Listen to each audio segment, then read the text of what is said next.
இந்த மத்தி மீன் எங்கள் வீட்டுக்காரங்க எத்தனை வாட்டி நீ வாங்கிட்டு வந்தாலும் முதல்ல எனக்கு ஞாபகத்துக்கு வர்றது சிவாஜி கணேசன் முதல் மரியாதை படத்தில் அந்த முள்ளை மட்டும் அழகாக விட்டு சாப்பிடுவார். எனக்கு அதுதான் ஞாபகத்துக்கு வரும்.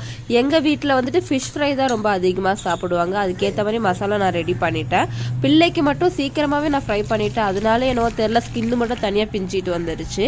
மீன் மேக்கர் கிரேவியை சப்பாத்தி செஞ்சிடலான்னு சொல்லிட்டு நான் பாட்டு மாவு பேசைய ஆரம்பிச்சிட்டேன். எல்லாரும் மாவில் வாழைப்பழம் சேர்ப்பாங்க, நான் பால் சேர்ப்பேன். எனக்கு கொஞ்சம் சாஃப்டாக வரும்ன்ட்டு வாழைப்பழம் சேர்த்தா கொஞ்சம் இனிப்பாக இருக்கிற மாதிரி எனக்கு கொஞ்சம் ஃபீல் ஆகும். கிரேவிக்கு தக்காளி வெங்காயம்லாம் நறுக்க ஆரம்பிச்சிட்டேன். நான் மோஸ்ட்டாக வந்துட்டு எல்லா டைமும் தேங்காய் சேர்த்துக்க மாட்டேன். அதை மீன் மேக்கரே மிக்ஸில் அடிச்சு கொஞ்சம் கெட்டியான பதத்துக்கு வந்துட்டு நான் மிக்ஸ் பண்ணி போட்டுடுவேன். வெங்காயம் தக்காளி குழம்பு மிளகாத்தூள்லாம் போட்டு நான் பாட்டு தாளிக்க ஆரம்பிச்சிட்டேன். சப்பாத்தியில் இருக்கிறதுலே எனக்கு ரொம்ப கஷ்டமான விஷயம் இந்த மாவை தேய்க்கிறது தான். பையன் நான் உனக்கு ஹெல்ப் பண்ணுறாமான்னு சொல்லிட்டு சப்பாத்தி தேய்ச்சி கொடுத்தா அவன் எனக்கு 2 வேலை ஆக்கி விட்டுருவான். மறக்காமல் உங்கள் பொண்ணான கையில் சப்ஸ்கிரைப் பண்ணிங்க. பார்க்குறேன்.